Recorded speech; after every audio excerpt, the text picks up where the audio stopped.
right now the EU is going to waste about $250 billion on doing virtually no good on climate. If they do everything they promise, it's going to cost $250 billion a year starting 2020 for the rest of the century, about $20 trillion.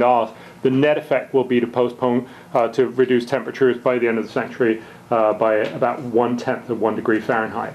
So is that a good way to spend our money? And instead we come up with one that'll actually fix global warming, that'll fix the impacts of global warming that still will harm a lot of people, especially in the third world, and also, by the way, fix all the other major problems in the world, give clean drinking water, sanitation, basic health care, and education to everyone on the planet.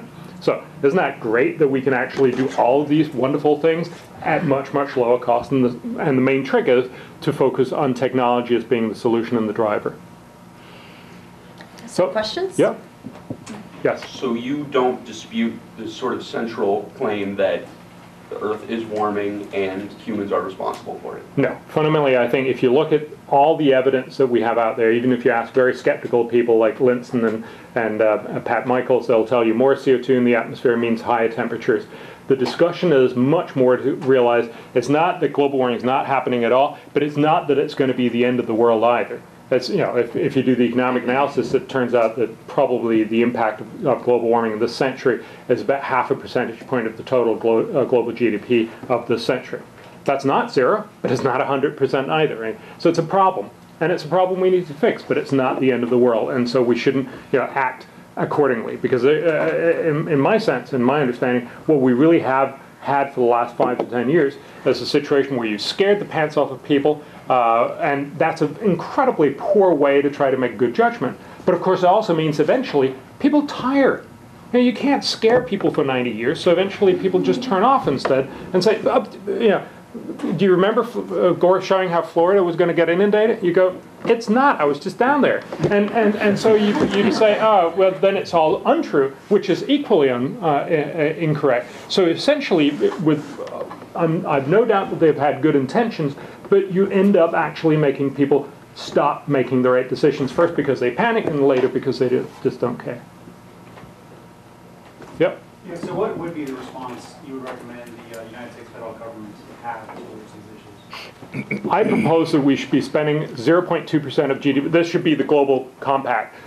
We should be spending 0.2% of GDP on research and development into green energy. I don't think we should come up with any particular area where that should be. Obviously, it's all the green energies like wind, solar, all that stuff. But it's also carbon capture, it's energy efficiency, it's fusion, it's fission. There's a lot of different possibilities. We also go and look at fourth generation nuclear power. There are a lot of potential ways that we could fix this. And the beautiful thing, of course, is to recognize most of them are not going to work, but that's okay. Because we just need a few of these technologies to work. If we can get a few low carbon or zero carbon energy technologies to be cheaper than fossil fuels, we're done.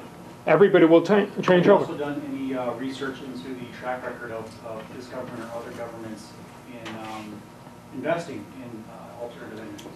Yes, the problem typically, and no, we don't get into that in the film, but the problem is that typically you see governments picking winners and say, this is how we're going to be doing it.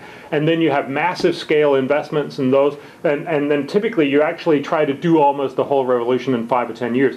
That's not going to work. What you should do is use the National Science Foundation, the current way you appropriate the funding, to people who have smart ideas. I would suggest one more thing. Again, this is way too specific compared to what the film is trying to do, which is basically change the way we have the conversation.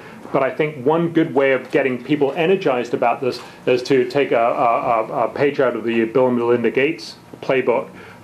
They set up what are the most important things we'd like to answer over the next 10, 20 years. And they came up with 54 questions, and that's everything what they fund within. I would suggest we should do a little bit the same thing in energy R&D. Come up with, say, 100 things that we would like to see happen over the next 10 years, and then set up X prizes for all of those. It would be an incredibly cheap way to energize researchers, because researchers would be like, I want to be the guy who solves X Prize 87. Of course, nobody else have ever heard about it, and it's not very, it's $10 million or something. In the total scheme of things, that's a very, very low cost.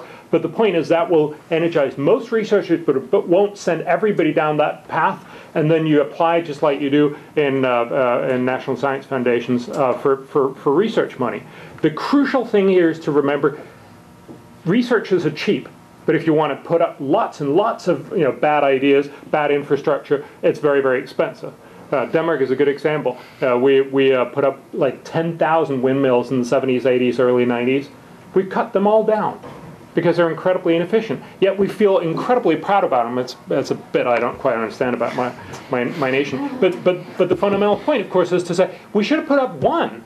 And we should probably have put up 3 or 5 or 10 or maybe 50. You can have a big discussion with technology geeks about just exactly how many is enough. But don't put up 10,000 because you don't learn anything more. You just simply give lots of subsidies to the people who are here producing. How has the media contributed to the debate on global warming? Well, I think in many ways the media has helped make this a very polarized issue, that it's either the end of the world or it's not a problem at all. And both of those positions are wrong, and it's also very unhelpful because it makes it impossible to have a pragmatic center, if you will, where you say, yes, global warming is real, it's not the end of the world, let's fix it, but smartly. Do you think the media has maybe a preconceived notion of whether or not global warming is or is not a big deal?